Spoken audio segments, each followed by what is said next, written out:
Hey folks, Sean here, and today what I want to talk to you about is what I think is the best opportunity for leveraging AI to enable you to be more successful with B2B SaaS.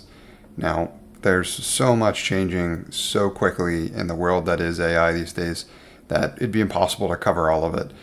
But what I'm trying to help you prevent is freaking out based on how much is changing and how quickly, worrying tremendously about how disruptive it's going to be to our way of life and eliminating jobs and all that kind of stuff. I'm old enough, fortunately, unfortunately, to have been through a number of different technical revolutions like the early days of the internet and how dramatically that was changing everything. But the long and short of it is new technology is invented inevitably, and that changes things, typically for the better, but for the most part, the people that have a more difficult time with it are those that fight it. And the people that typically have a better time with it are those that learn it and understand how to leverage it, right? How can it make your life better? How can it help you with whatever you're trying to do? I think that's the mentality to be in yet again. So having been through that a few times, that's always worked out pretty well for me. And I encourage you to do the same.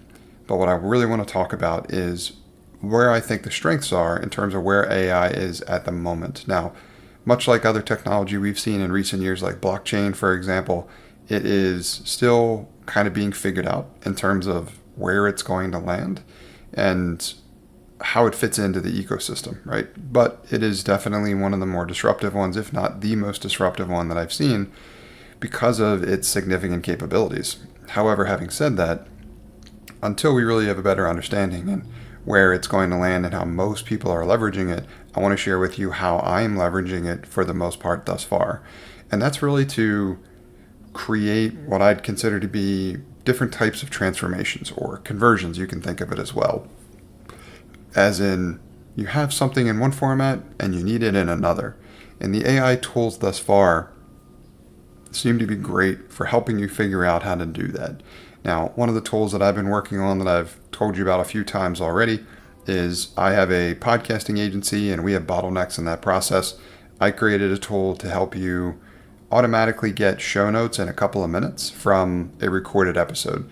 You don't need to edit the file at all. You could just upload the audio file, and then in a few minutes after you press the button and let it go, it produces show notes, which comes with titles and descriptions and all that kind of stuff.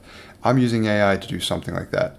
That, I think, is a good example of taking an input and creating an output, right? Which before I had to have team members do. I had to have folks listen to the episode. I had to have folks write them. I had to have folks edit them. Right now, I've essentially automated almost that entire step, which is pretty remarkable.